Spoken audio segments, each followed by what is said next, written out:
quần nhau với giặc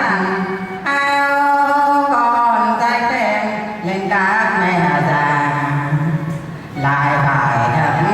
đau đêm vào tắm ai mấy năm nay có quý hơn cơm gạo đời mẹ nghèo chồng áo rách lên thương các con ra đi đã mấy chiến trường mang theo cả tình thương của mẹ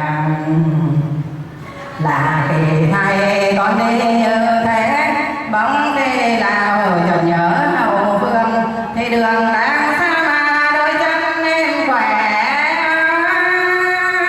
trái tim này dập cháy yêu thương mọi dáng mẹ con ta san sẻ nhắm chân trời giang dở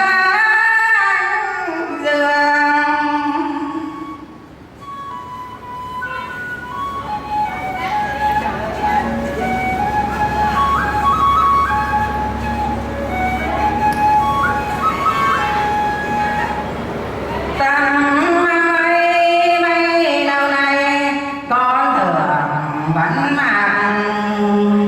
để nhớ ngày chúng con về Hà Bắc quần nhau với giặc áo còn dây thêm nên các mẹ già lại phải thật tâu đêm vào tặng ai mấy năm nay con quý hơn cơm gạo đời mẹ nghèo chồng áo rách lên thương các con ra đi đã mấy chiến trường mang theo cả tình thương của mẹ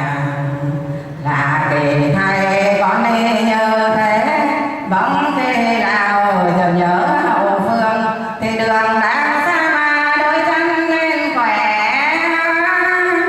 trái tim này dần cháy yêu thương mọi giá